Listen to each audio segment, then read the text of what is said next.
My wife and I were driving along on a country road, a gravel road in fact, feeling like we were lost, maybe in the middle of nowhere. And then we find it, we pull up and we see what we've been looking for, a giant pair of glasses set up on a podium. We get out of the car with our daughter and we begin to walk out into a field. This field takes us to the middle of nowhere.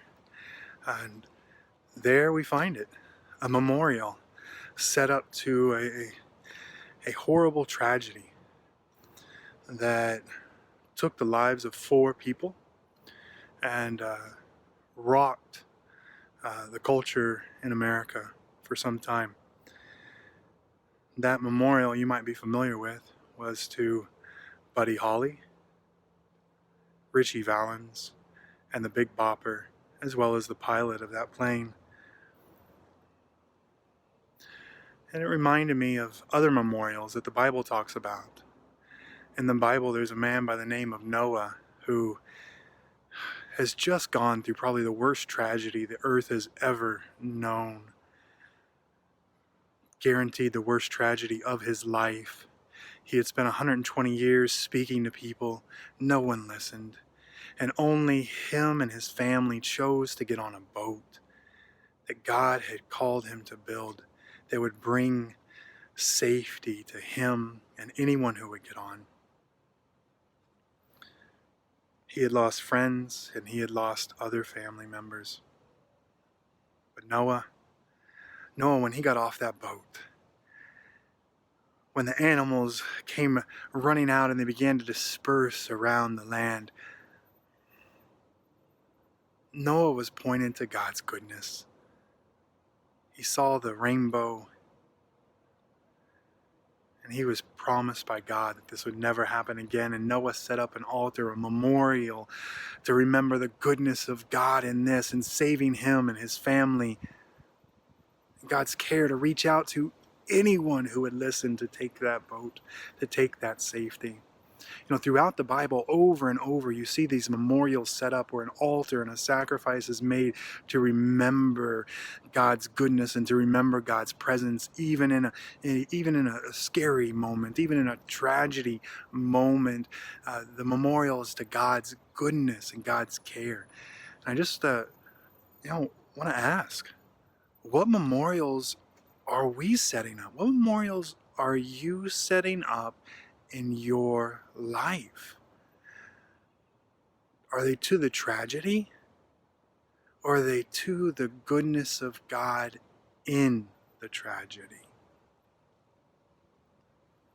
You know, the Bible, Jesus shares in the Bible, we can read about him talking about out of the abundance of the heart, the mouth speaks. And he speaks there about the heart gathering treasure, and then it spills out of our mouths. And that treasure may be good, or that treasure may be bad. But we will know what we focus on, what memorials we set up, what we focus on, what memorials we're setting up in our life, by what comes from our mouths. What do we speak about? Are they the negative things of life? Are they the tragedies? Are they the hurt feelings? Are they just things we wish would have went a different way? Are they the way we see others not helping or reaching out for us? Or are we lifting up the good things in our life? Are we setting up memorials and gathering a treasure in our heart that pours out of our mouth that is good and that speaks life to others? Things of God's goodness and care, even amidst tragedy in our life. What treasures, what memorials, what monuments are we setting up in our life? We just need to take a moment and listen to our words, and we will know what we have been setting up in our own hearts. And if you find that treasure doesn't seem to be positive, and it doesn't seem to speak life, but it spreads negativity and it spreads hurt and it spreads pain, not only in ourselves but to others, pray to God that he might change it. that he might change what is coming out of our mouths, so that he might change the treasure in our hearts, that the things we start to gather are things of his goodness, of how he was there when times were hard, of how God was there even amidst the tragedy and the loss and the heartache in your life. And when things seem to fall apart, God was there and God is there. And how you can see the beauty even amidst the thorns. You can see the flowers on those thorns. God will make that change in your heart. Today he will. He'll make it today. Doesn't mean you won't have to come back to him for it. Habits are hard to break. But invite God to do this work in your life. Change your heart.